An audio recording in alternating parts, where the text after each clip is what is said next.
Welcome to this video, guys. Let's see how we can download the ISO file of Windows 11 and how we can later on create bootable disk with it. First, open your browser, Chrome or any other browser. I'll open Microsoft Edge and go to Microsoft's official website, that is microsoft.com. Hit enter and you will see Microsoft's homepage. Now scroll all the way down to the bottom and here you will see a bunch of options, and below Microsoft Store you will see this download center. Click on it and again scroll down and click on Windows, click on Learn More, and here you will see all the versions of Windows that you can download. Now click on Windows 11, and also I'll have this link in the description below, so you can click on the link and directly come here if you're having issues.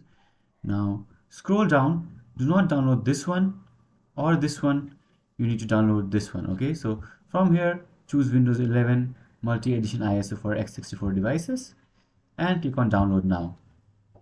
Now it will validate your request, and after validation this new thing will pop up, that is select the product language.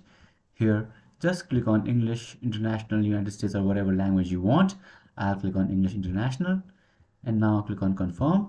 Again it will validate your request, and this is the download link, and as you can see this link is valid for 24 hours. So now just click on verify your download. Sorry, no need to click on verify your download, you need to click on x64 download. So click on this, and as you can see your download has started. Now if you want to see how you can create a bootable disk from your Windows 10 or Windows 11 ISO, check the link in the description below. If you have any questions, let me know in the comments below.